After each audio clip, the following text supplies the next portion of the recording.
જરદા બનાવવા માટે ઇન્ગ્રેડિયન્ટ્સમાં લઈશું બાસમતી ચોખા, ખાંડ, ઘી, કાજુ, બદામ, દ્રાક્ષ, સૂકું ટોપરું, તમાલપત્ર, ઇલાયચી, લવિંગ, તજ, સ્વાદ મુજબ મીઠું. તો ચાલો શરૂ કરીએ. સૌપ્રથમ ગરમ ગરમ પાણીમાં હું ફૂડ કલર નાખીશ. ચોખાને 3 થી 4 કલાક માટે પલાળી રાખ્યા હતા. પાણી ગરમ થઈ ગયું છે. હવે હું તેમાં ચોખા ઉમેરીશ. સામાન્ય મીઠું ઉમેરીશ. ભાત 70 થી 80% જેટલો કૂક થઈ ગયો છે. હવે હું તેને ગાળી લઈશ. હવે ભાતને ઠંડો કરી લઈશું. ભાત સરસ ઠંડા થઈ ગયા છે. પેન લઈશું. તેમાં હવે ઘી ઉમેરીશ. હવે હું તેમાં ડ્રાયફ્રૂટ શેકી લઉં.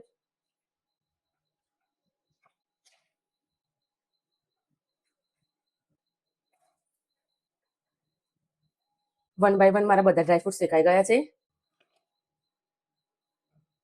હવે હું ખડા મસાલા ઉમેરીશ. 1 કપ ખાંડ લઈશું. અડધો કપ દૂધ ઉમેરીશું.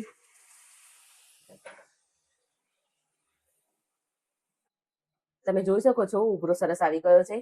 હવે તેમાં ભાત ઉમેરીશું. તેને સરસ રીતે મિક્સ કરીશું. હવે આ ભાતને હાઈ ફ્લેમ પર કૂક કરવાના છે. હવે ડ્રાયફ્રૂટ ઉમેરીશું.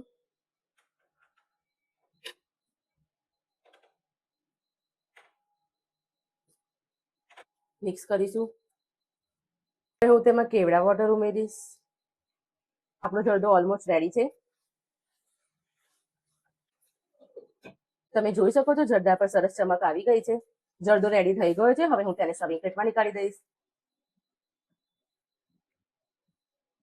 જરદો રેડી છે.